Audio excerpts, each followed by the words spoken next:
Tá bom? Tá. Mas come o seu nhoque de polvo. Ah, mãe, tá bom. Esse polvo não é de verdade, né? Não. Então tá. Ele nem fala e nem cabeça dele, né? Cadê a cabeça dele? Não tem cabeça. Isso Tá aí bom. é só as perninhas do polvo picada. Ah, e a cabeça dele tá no mar? Tá lá na peixaria. O monstro cortou assim? Cortou. Por quê?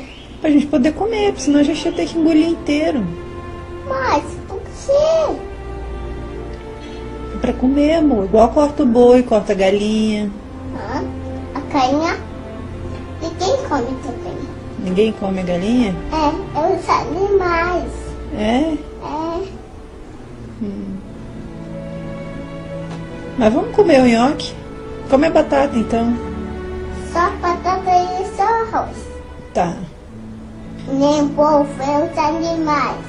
tá bom. Todos esses são os animais. Peixe é os animais. Polvo é os animais. Galinha é os animais. Vaca é os animais. Porco é os animais. É. Então, outra vez que comer os animais, eles morrem. É. Por quê? Pra gente poder comer, meu amor. Porque eles morrem. Não gosto porque eles morrem. Eu gosto que eles ficam em pé. É isso. Então tá bom. Então a gente não vai comer mais não, tá bom? Tá. Esses animais tem que cuidar deles, não comer. Tá certo. Então come a parte da batata e do arroz. Tá bom. Por que você tá sonhando? Não tô chorando não. Ah, Eu tô emocionada com você.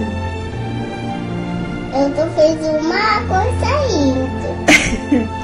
Então come. Não precisa comer o polvo não, tá? Tá bom.